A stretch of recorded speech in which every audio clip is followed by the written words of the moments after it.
স্বাগত ডিবিসি সংবাদে আপনাদের সাথে আছে আমি রঞ্জন শুভ্র। ঢাকা সহ সারা দেশে বাজারে দেখা দিয়েছে বোতলজাত সয়াবিন তেলের সংকট। দুই এক জায়গায় পাওয়া গেলেও তাও চাহিদার তুলনায় খুবই কম, দামও নেওয়া হচ্ছে বেশি। বিক্রেতাদের অভিযোগ, দাম বাড়াতেই তেলের কৃত্রিম সংকট তৈরি করছে কোম্পানিগুলো। এই সুযোগে খোলা তেলের দাম বাড়িয়েছেন অনেকেই। বোতলজাত সয়াবিন তেলের সংকট রংপুর অঞ্চলের বাজারে বাজারে। খুচরা মুদি দোকান থেকে শুরু করে ডিলার, কোথাও মিলছে না বললেই চলে। দু এক জায়গায় পাওয়া গেলেও নেওয়া হচ্ছে নির্ধারিত দামের চেয়ে 10 থেকে 15 টাকা বেশি। এতে না বিশ্বাস ক্রেতাদের। বাজারের দোকানে বলতেছে তেল নাকি নেই, এখন আমরা তেল না থাকলে আমরা কি রান্না সহকার করবো? উদ্যোগতির ব্যাপার নিয়ে তো কমপ্লেন করার আর শেষ নাই, কোর্টেই আসতেছি, সমাধান পাচ্ছি না। একই অবস্থা রাজধানী সহ সারা দেশেই। ক্রেতাদের অভিযোগ, দাম বাড়ানোর জন্য বাজারে তেলের কৃত্রিম সংকট তৈরি করা হচ্ছে। এখন একটু আভাস পাই যে জিনিসটা দাম বাড়তে পারে, তখন আমরা জিনিসটা বাজারে পাই না। আবার যখন শুনি যে দাম কমতে পারে, তখনও এসে জিনিসটা পাই না। আমার কাছে মনে হয় যেন তেলের সংকট কৃত্রিম সংকট। তেল পাওয়া যাচ্ছে না, বোতলজাত, সব সিন্ডিকেটের খেলা। আমরা খুব সমস্যার মধ্যে আছি। বর্তমান প্রশাসনের কাছে আমি আশুদৃষ্টি কামনা করছি, এটাকে নিয়ন্ত্রণ করা দরকার। ঢাকার বাজারে বোতলজাত সয়াবিন তেলের সরবরাহ না থাকায় ক্রেতা ধরে রাখতে খোলা তেল বিক্রি করছেন অনেকে। সাধারণত প্যাকেট তেল তো এখন কোম্পানিরা দিচ্ছে না, কিছুর জন্য সাপ্লাই কম, বুঝতে পারতেছে না। সয়াবিন তেল তো আগে থেকে নাকি এরা এলসি কমে গেছে নাকি বলছে, এটা ডিসেম্বর এমনিও ক্রাইসিস থাকবে এটা বলছে আর কি। দোকানিরা বলছেন, সরবরাহ না থাকায় বাধ্য হয়ে তাদের বেশি দামে তেল বিক্রি করতে হচ্ছে। লুজ তেল বেচতেছি আমরা 186 থেকে 88, প্যাকেট চার্জ যেটা লিটার প্রতি হলো 167 টাকা। শতকরা আপনার 90 দোকানেই আপনার তেল নেই, সীমিত আকারে পাচ্ছি, যেরকম ওইভাবে সীমিত আকারে আমরা বিক্রি করতে পারতেছি। আর ডিলারদের অভিযোগ, নির্ধারিত মূল্যের চেয়ে বেশি দিয়েও কোম্পানি সয়াবিন তেল সরবরাহ করছে না। আজকে প্রায় 2 সপ্তাহ ধরে আউটের দাম কিনা 2 পিস 1 পিস গায়ের দাম বেশি দিয়ে কিনা বেচতেছি। কোম্পানি চাইতেছে দাম বাড়াইতে, কিন্তু মূলত এরপরে কোম্পানির চাপের, সরকার চাপের কারণে কোম্পানির দাম বাড়াই দেয় না, এই জন্য কোম্পানির সংকট দেখাইতেছে। সয়াবিন তেলের সংকট কাটাতে সরকারি তদারকির দিকে তাকিয়ে সাধারণ মানুষ। হিমেল মাহবুব, ডিবিসি নিউজ, ঢাকা। তেলের সংকট নিয়ে আরও জানাতে আমাদের সাথে বার্তা কক্ষ থেকে যুক্ত হচ্ছেন সহকর্মী স্টাফ রিপোর্টার আরিফুল ইসলাম। আরিফ, নিশ্চয়ই শুনতে পাচ্ছেন। আমরা আপনার প্রতিবেদনটি দেখলাম, সেখানে বিক্রেতারা দেখলাম যেগুলো আগেও শোনা যেত সিন্ডিকেটের দোষ দিচ্ছে, এবং ডিসেম্বর মাসে আগে থেকেই তারা জানতো যে সংকট দেখা দেবে, সেটিও বলছেন কেউ কেউ। আপনি সারাদিন ঘুরেছেন, আপনি বাজারগুলোতে দেখেছেন, আপনার কি মনে হয়েছে এই সংকট আসলে কেন? দেখুন রঞ্জন, আমরা সাধারণত বিগত বছরগুলোতে আমরা দেখেছি যে রমজানের আগ মুহূর্তটা আসলে বিভিন্ন যে ভোজ্য তেল থেকে শুরু করে যে নানা ধরনের যে পণ্য রয়েছে সেগুলোর দাম কিন্তু বেড়ে যায়। তারই একটি আমরা পূর্বাভাস পেয়েছিলাম গত 3 সপ্তাহ আগে, একটি প্রতিবেদন আমরা দেখেছি, এবং কি পাশাপাশি বাজার মনিটরিংয়ের যে বিষয়টি সেটাও আমরা লক্ষ্য করেছি যে ভোজ্য তেলের একটা সংকট হওয়ার কথা। সেই প্রেক্ষিতে কিন্তু আপনি দেখুন যে আজকে এই বিষয়টা কিন্তু বেড়ে গেছে, ভোজ্য তেলের যে বিষয়টা সংকটের বিষয়টা সেটা কিন্তু বেড়ে গেছে। আর পাশাপাশি আরেকটি বিষয় যেটা দেখি যে এই ভোজ্য তেলটা প্রতি যে লিটারগুলো আছে সেই লিটারে প্রায় 15 থেকে 20 টাকা বেশি দরে কিন্তু বিক্রি করছেন। আরেকটি বিষয় জানিয়ে রাখি যে এই যে সংকট তৈরি হবে সেই সংকটকে ভেবেই বর্তমান যে সরকার, অন্তর্বর্তী সরকার, সেই অন্তর্বর্তী সরকার তারা কিন্তু গত সপ্তাহে শুল্ক কর যেটা আছে, আমদানি শুল্ক কর, সেটা কিন্তু 10% থেকে 5% কমিয়েছে। তো বুঝতে পারছেন যে এতে করে আমদানিটা বেড়ে যাওয়ার কথা রয়েছে, বাড়ার কথা ছিল, কিন্তু সেটা কিন্তু হয়নি, এবং কি সে কারণেই একটা সংকটের তৈরি হয়েছে। এবং কি আরেকটি বিষয়, আমরা বিভিন্ন খুচরা বা পাইকারি যারা দোকানদার রয়েছেন তাদের কাছে আমরা জানতে পেরেছিলাম যে কেন এই সংকটটা। তারা বলছেন যে ভোজ্য তেল সংশ্লিষ্ট যে কোম্পানিগুলো রয়েছে সেই কোম্পানিগুলোতে মূলত তারা শুধু ভোজ্য তেল জন্য যে কেনার জন্য যে গিয়েছেন সেটা তারা করছে না, চিনি, সুজি সহ যে আরও অন্যান্য যে পণ্য রয়েছে সেই পণ্যগুলো কিনতে বাধ্য করছেন। আর যারাই এটা অপারগতা প্রকাশ করছে তাদেরকেই আসলে এই যে তেলের, ভোজ্য তেলের যে লিটার প্রতি যে বিষয়গুলো দাম বাড়ানোর যে বিষয়টা সেটা কিন্তু তারা দেখাচ্ছেন। আর পাশাপাশি এবং কি তেলের যে বোতলজাত যে তেলগুলো সেটার সংখ্যাটাও কিন্তু কমে তাদেরকে দেওয়া হচ্ছে। এই খুচরা বিক্রেতারাই আবার মহল্লা বা পাড়া মহল্লা যে দোকানগুলোতে তারা বিক্রি করছেন সেখানেও কিন্তু ক্রেতাদের একটা সম্মুখীন তারা হচ্ছেন। কারণ ক্রেতাদের সাথে আমরা কথা বলেছি, ক্রেতারাও বলছেন যে আমরা যাচ্ছিলাম সয়াবিন তেল কেনার জন্য, শুধুমাত্র সয়াবিন তেল কিনতে হবে, আমার চিনির প্রয়োজন নেই, আমার সুজির প্রয়োজন নেই, আটার প্রয়োজন নেই, ময়দার প্রয়োজন নেই, কিন্তু তারা বলছেন যে কোনো একটা নিতে হবে। এটা একটা বাধ্য করা হচ্ছে কিন্তু এই খুচরা ক্রেতা এবং কি বিক্রেতাদের মধ্যে যে একটা দ্বন্দ্ব সৃষ্টি কিন্তু হচ্ছে এই সংকটের কারণে। রঞ্জন, আরিফ, আরেকটু যদি জানতে চাই, যেটি হচ্ছে যে আমরা সংকটগুলো শুনলাম, আপনার প্রতিবেদনও দেখলাম, আপনার কাছ থেকে শুনলাম, এই অবস্থার পরিবর্তন হতে পারে কিনা, সেরকম কোনো আভাস পেয়েছেন কিনা, সরকারের পক্ষ থেকে কোনো আশ্বস্ত করা হয়েছে না, কোনো নজরদারি দেওয়া হয়েছে কিনা, সেই ব্যাপারটাও যদি একটু শুনি আপনার কাছ থেকে। জি নিশ্চয়ই রঞ্জন, আমি আরেকটি বিষয় জানাতে চাই যে এই বিষয়টা কেন্দ্র করে কিন্তু একটি কমিটি গঠন করা হয়েছে, যাতে করে তদারকিটা, বাজার মনিটরিংয়ের যে একটা বিষয়, সেই সিন্ডিকেটটা ধ্বংস করতে কিন্তু তারা এই যে কাজ বা তাদের যে মনিটরিংয়ের যে সেলের যে কাজ, সেই কাজটা তারা শুরু করবেন খুব দ্রুতই। এবং কি এই যে সংকটগুলো রয়েছে, সেই সংকট আসলে কোত্থেকে এসেছে, কিভাবে আসছে, বা সংকটগুলো যে পেছনের যে বিষয়গুলো আছে, যে সংকটটা কেন তৈরি হয়েছে আসলে ইচ্ছাকৃতভাবে বা কৃত্রিম যে সংকট সৃষ্টি করেছে, সেই প্রতিষ্ঠানগুলোর বিরুদ্ধে যদি জড়িত বা যদি অভিযোগ পাওয়া যায়, তাহলে সেই বিষয়টাও কিন্তু তারা নিশ্চিত করবেন। তবে পাশাপাশি একটি যে বিষয়টা আমরা দেখেছি, ক্রেতাদের মধ্যে একটা মানে ভোগান্তির যে একটা চিত্র, সেটা কিন্তু আমরা সারাদিনই আমরা দেখেছি বাজারগুলোতে, বিশেষ করে শুধু বাজার নয়, মহল্লা, পাড়া মহল্লা যে দোকানগুলো রয়েছে, সেই ক্রেতাদের কাছ থেকেও আমরা পেয়েছি যে সবসময় এই ধরনের ভুক্তভোগীটা কিন্তু আসলে ক্রেতারাই হচ্ছেন। তো এইটা থেকে আসলে দ্রুত সমাধান না হলে, যেহেতু রমজান আমরা জানি যে মার্চের 1 তারিখে রোজা শুরু হবে, রমজান শুরু হবে, সেটাকে আসলে কেন্দ্র করে সবসময় এটা দেখে আসছেন তারা। এই ভুক্তভোগীটা কিন্তু আসলে সাধারণত ক্রেতারাই থাকেন, কোনো ব্যবসায়ী বা তারা কিন্তু আবারও যেন পুনরাবৃত্তি হতে পারে সেই শঙ্কাও করছেন। ধন্যবাদ আপনাকে আরিফ আমাদের সাথে যুক্ত হওয়ার জন্য। ইমন, আপনার কাছে আমার দুটি প্রশ্ন থাকবে। প্রথম যেটি হচ্ছে যে ঢাকার এই যে এত খারাপ অবস্থা, সেই ব্যাপারে নগরবাসী আসলে কতটা সচেতন, তাকে কতটা সচেতন করা গেল? আর দ্বিতীয় যে প্রশ্ন, বিশেষজ্ঞরা বলছেন কার্যকরী ব্যবস্থা নিতে, সেই কার্যকরী ব্যবস্থাটা কি, সেই ব্যাপারে আসলে বিস্তারিত কিছু তারা বলেছেন কিনা আপনার কাছে? জি, এই বায়ু দূষণ নিয়ে আন্তর্জাতিক পর্যায়ে একটি সংস্থা রয়েছে, তারা এয়ার কোয়ালিটি ইন্ডেক্স নামে একটি প্রতিষ্ঠান, যারা বায়ু দূষণ নিয়ে মূলত গবেষণা করে এবং তাদের সারা পৃথিবীর কোন কোন দেশের বায়ু দূষণের মাত্রা কি পরিমাণে রয়েছে এটা নিয়ে তারা গবেষণা করে। তো গত পরশুদিন তারা একটি প্রতিবেদন প্রকাশ করেছে, যেটাতে আমরা গত বৃহস্পতিবারে দেখতে পাচ্ছি যে চীনের উহান এবং ভারতের নয়াদিল্লিকে ছাড়িয়ে আমাদের বাংলাদেশের ঢাকা, এই রাজধানী ঢাকা প্রায় 2.5 কোটি জনসংখ্যার নগরী বলা হয়। এই নগরী বিশ্বের মধ্যে দূষিত বায়ু জন্য প্রথম স্থান অধিকার করেছে গতকালকে, যেটার মাত্রা ছিল 315, আর আজকে শুক্রবার সকালেও এটার মাত্রা ছিল 248। অর্থাৎ আমরা গত কিছুদিন ধরেই আমরা বারবার বলে আসছিল বিশেষজ্ঞরা যে এই ঢাকার বায়ু দূষণ চরম আকার ধারণ করেছে, যা বাংলাদেশের নাগরিকদের জন্য স্বাস্থ্য ঝুঁকি, চরম স্বাস্থ্য ঝুঁকির হিসাবে তৈরি হয়েছে। তো গত শুক্রবার সেই মাত্রাটা ছাড়িয়ে গিয়েছে এবং আমরা প্রথম স্থান অধিকার করেছে এই বায়ু দূষণের কারণে। তো আজকে আমরা বিশেষজ্ঞদের সাথে কথা বলেছিলাম, বিশেষজ্ঞরা বারবার বলছে যে বিশেষ করে শীতকাল যখন আসে, বর্ষাকাল শেষ হয়ে যায়, তখন একটা শুষ্ক মৌসুম শুরু হয়, বর্ষা শেষ হয়ে যায়, যে কারণে এই শুষ্কতার কারণে পাশাপাশি আমাদের পরিবেশের কিছু ইটভাটাগুলো, তারপরে নির্মাণ সামগ্রী, নির্মাণ কাজ, রাজধানীর নগর উন্নয়নের কাজগুলো শুরু করে সাধারণত এই শীতকালের মৌসুমগুলিতে। এই কারণে এই সময়টাতে এই বায়ু দূষণের মাত্রা চরম আকার ধারণ করে, যা আমাদের শিশু, গর্ভবতী মহিলা থেকে শুরু করে আমাদের নাগরিকদের স্বাস্থ্য ঝুঁকির চরম মাত্রা ধারণ করেছে এবং স্বাস্থ্য ঝুঁকি তৈরি করেছে।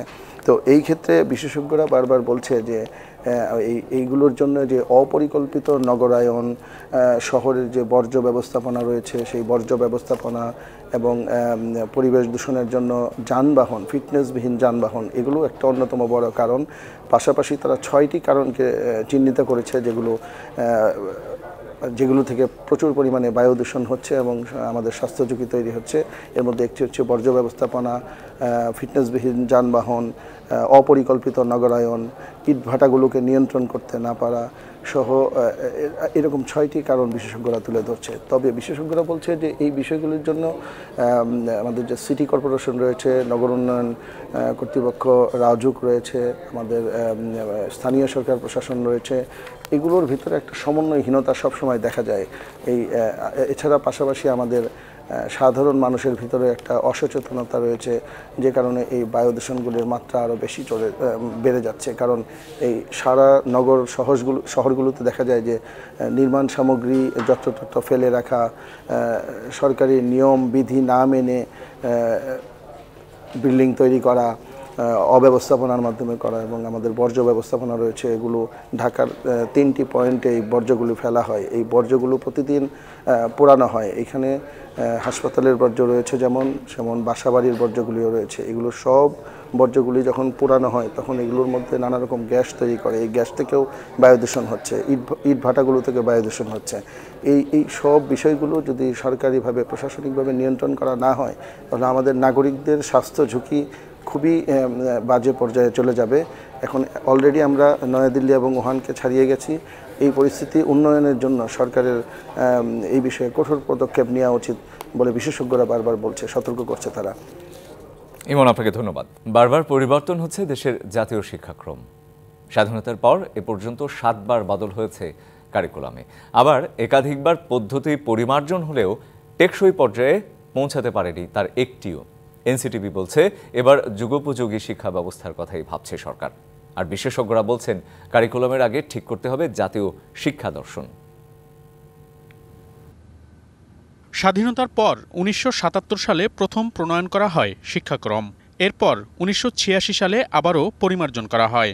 পরে 1992, 1995, 2002, 2012 এবং 2023 সালে 5 দফা পরিমার্জন ও সংশোধন করা হয় শিক্ষাক্রমের। অর্ধ শতাব্দীতে শিক্ষায় এতবার পরিবর্তনকে সঠিক কোনো পদক্ষেপ হিসেবে দেখছেন না শিক্ষা গবেষকরা। দুনিয়া জুড়ে যেটা করা হয় এখানে সেটা করা হয় না। এখানে শতভাগ পরিমার্জন না কিংবা শতভাগ পরিবর্তনের মধ্যে ফেলা হয়, যার ফলে আমাদের অভিভাবক, শিক্ষক এবং গার্ডিয়ান সবাই এক ধরনের গিনিপিগের মতো ব্যবহার হয়। আমরা প্রত্যাশা রাখি যে এই সরকার আমাদের শিক্ষার্থী, অভিভাবক এবং শিক্ষকদেরকে এইভাবে এক্সপেরিমেন্টের মধ্য দিয়ে কিংবা এক্সপেরিমেন্টের মধ্যে ফেলবেন না। এর মধ্যে সবশেষ 2023 সালে প্রণীত নতুন কারিকুলাম নিয়ে সবচেয়ে বেশি বিতর্ক ওঠে সর্বমহলে।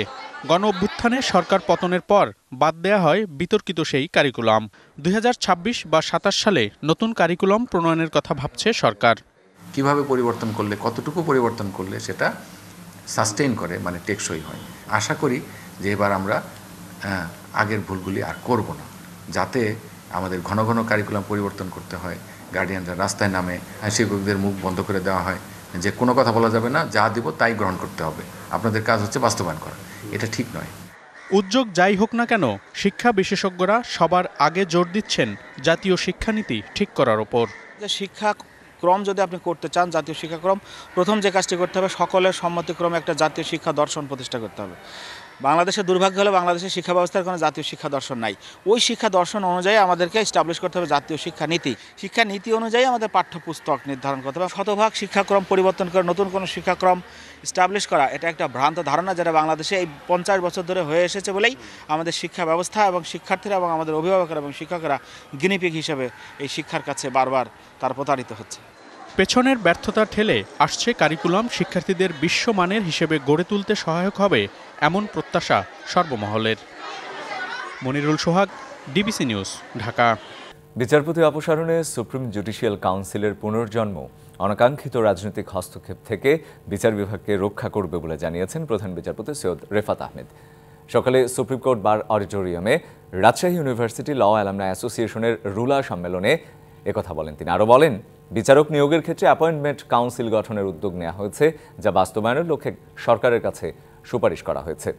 আইনের শাসন নিশ্চিতে সুপ্রিম কোর্টের উভয় বিভাগের সদস্যরা জুডিশিয়ারির সাথে জনগণের সেতু বন্ধন হিসেবে কাজ করছে বলেও জানান তিনি। প্রধান বিচারপতি বলেন, বর্তমানে যে জাতীয় ঐক্য তৈরি হয়েছে তা ধরে রাখলে আগামীতে দেশের সব প্রতিষ্ঠান স্বাধীনভাবে কাজ করে দেশকে অনন্য উচ্চতায় নিয়ে যাবে। আমরা যে এই মুহূর্তে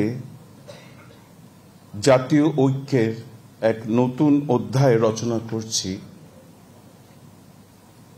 সেই ঐক্য পরিণত হোক এমন এক প্রাতিষ্ঠানিক ঐক্যমতে যার উপর ভর করে রাষ্ট্রের প্রতিটি অঙ্গ বা স্তম্ভ স্ব অবস্থান হতে প্রকৃত অর্থে স্ব স্বাধীনতা বজায় রেখে সেই জাতীয় ঐক্যকে আরো সুদৃঢ় করতে সক্ষম হয়। হেমন্ত শেষ না হতেই প্রকৃতিতে এখন শীতের আবহ। নতুন খেজুর গুড়ের সুবাস ছড়িয়েছে অগ্রহায়ণের বাতাসে। রস সংগ্রহ আর গুড় উৎপাদনে ব্যস্ত সময় কাটছে এখন ঠাকুরগাঁওয়ের গাছিদের। সারি সারি খেজুর গাছে ঝুলছে হাড়ি। রস সংগ্রহে কাকডাকা ভোরের কুয়াশা মারিয়ে বেরিয়ে পড়েন গাছিরা। এরপর সেই রস নিয়ে দেয়া হয় জাল। গুড় তৈরি হতে লাগে ঘণ্টাখানেক। ঠাকুরগাঁওয়ের নারগুন ইউনিয়নের বোচাপুকুর গ্রামে সুগার মিলের জমিতে থাকা প্রায় ৬০০ গাছ থেকে প্রতিদিন ১২০ কেজি গুড় উৎপাদন করা হচ্ছে। তবে এবার দাম কিছুটা বেশি। খরচা বেশি বা মান ভালো, এই জন্য এই গুড়টার একটু রেট বেশি। ভোর ৩টা থেকে আমরা রস পাড়া শুরু করি, ভালো করে ছেঁকে আমাদের কড়াই আছে, ওই কড়ার মধ্যে দেই। আমরা সবসময় পরিচ্ছন্ন বজায় রাখি। খেজুরের কাঁচা রস থেকে নিপা ভাইরাসে আক্রান্তের ঝুঁকি আছে, তাই গাছিদের নেট ব্যবহারের পরামর্শ চিকিৎসকদের। এই কাঁচা রস খাওয়া যাবে না। কাঁচা রসটি গরম করে ১০০ ডিগ্রি সেলসিয়াসের উপরে, তাহলে দেখা যাবে যে এই জীবাণুটি থাকবে না। এবং আমরা সকলকে বলবো যেন তারা এই খেজুরের কাঁচা রস খাওয়া থেকে বিরত থাকে। স্বাস্থ্যসম্মত পদ্ধতিতে গুড় উৎপাদনে সরকারি পৃষ্ঠপোষকতা চেয়েছেন গাছিরা। DBC news desk. সৌদি আরবের বিভিন্ন খাতে অবদান রেখে আসছেন বাংলাদেশিরা। সে দেশের সরকারও মনে করে এই কর্মী বাহিনী সৌদির অবিচ্ছেদ্য অংশ। স্বচ্ছ ও ন্যায়সঙ্গত শ্রমবাজার তৈরির লক্ষ্যে বিভিন্ন পদক্ষেপও নিয়েছে তারা। সাংস্কৃতিক বৈচিত্র্য ও পর্যটন খাতেও এগিয়ে নিতে চালিয়ে যাচ্ছেন নানা কর্মকাণ্ড। সেসব খাতেও কাজ করছেন প্রবাসী বাংলাদেশিরা। সৌদি আরব ঘুরে এসে আরও জানাচ্ছেন রেদওয়ান আহমেদ। ক্যামেরায় ছিলেন সাইফুল ইসলাম রনি। বড় জাদুঘর মনের মায়া বড় মায়া গো। ৯টি দেশের অংশগ্রহণে সৌদি আরবের মিডিয়া মিনিস্ট্রি আয়োজন করে সাংস্কৃতিক পরিবেশনা গ্লোবাল হারমোনি।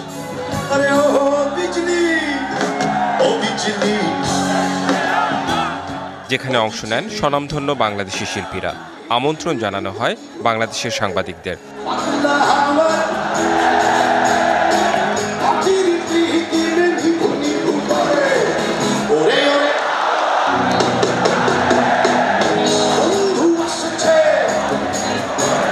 রিয়াদের মাটিতে for the very first time James এখানে আসছে। গুরুই আমরা অনেক আনন্দিত এত বড় একটা শিল্পী আনার জন্য। গেল ২০ থেকে ২৩ নভেম্বর সাংস্কৃতিক আয়োজনের বিভিন্ন পর্বে প্রবাসী বাংলাদেশিদের অংশগ্রহণ ছিল চোখে পড়ার মতো। অনেক উপভোগ করতেছি ভাই, অনেক ভালো লাগছে। Today Bangladesh is very good তারতিব ম্যাক্সিমাম ফ্রম বাংলাদেশ। ঠিক আছে, ভালো আছি। I see the Bangladesh ভালো আছি, very good. Welcome to Saudi Arabia, all Bangladesh peoples. এ সময় সৌদি আরবের শ্রমবাজারের নানা দিক সাংবাদিকদের সামনে তুলে ধরে দেশটির মানব সম্পদ বিভাগ। উঠে আসে বাংলাদেশি ২০ লাখ দক্ষ শ্রমিকের বিষয়টিও। সৌদি আরবে ২০ লাখ দক্ষ কর্মীর অবদান আমাদের কাছে মূল্যবান। তাদের কল্যাণ, অধিকার সমুন্নত রাখা, ক্যারিয়ারের বিকাশ ও বৃদ্ধির জন্য সৌদি আরব প্রতিশ্রুতিবদ্ধ। এছাড়া বিভিন্ন সাংস্কৃতিক কর্মকাণ্ড আদান প্রদানের মধ্য দিয়ে বৈচিত্র্যময় সংস্কৃতির এক নতুন যাত্রায় রয়েছে সৌদি আরব। এছাড়া পর্যটন খাতেও গুরুত্ব দিচ্ছে সৌদি আরব। প্রাকৃতিক সম্পদে সমৃদ্ধ দেশটি পর্যটকদের আকৃষ্ট করতে নিয়েছে বড় পরিকল্পনা। Redwan Ahmed, DBC news, Riyadh, Saudi Arab. ছিল এখনকার মতো। ডিবিসি নিউজের সংবাদগুলো পড়তে ভিজিট করুন dbcnews.tv। আরও ভিজিট করুন ডিবিসি নিউজের ফেসবুক পেজ এবং ইউটিউব চ্যানেল। সঙ্গে থাকুন।